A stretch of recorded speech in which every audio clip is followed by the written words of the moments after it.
ভগবানকে কি আবার জবা ফুল বিল্লপত্র অর্পণ করা যায় নাকি? এতদিন তো শুনে এসেছি শুধুমাত্র ভগবানের শ্রীচরণে তুলসী পত্রই অর্পণ করা যায়, কিন্তু না, ভগবানের শ্রীচরণেও কিন্তু তুলসী পত্র ছাড়াও বিল্লপত্র এবং জবা ফুলও কিন্তু নিবেদন করা যায়। তো আগামী 2রা নভেম্বর থেকে 5ই নভেম্বর থাকছে ভীষ্ম পঞ্চক ব্রত। আর এই ভীষ্ম পঞ্চক ব্রত থাকছে 5 দিন।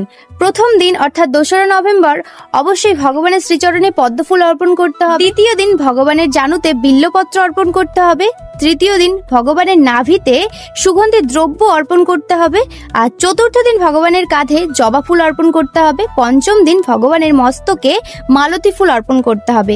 যেহেতু 5ই নভেম্বর ব্রতটি শেষ হয়ে যাচ্ছে, সেই কারণের জন্য লাস্ট যে দিন অর্থাৎ 5ই নভেম্বর আমাদের মালতী ফুল এবং জবা ফুল একসাথে অর্পণ করতে হবে। যেহেতু মালতী ফুল পাওয়া যাবে না, তাই মানসিকভাবে মনে মনে মালতী ফুল ভেবে সেটাকে ভগবানের মস্তকে অর্পণ করতে হবে। হরে কৃষ্ণ, হরি বল।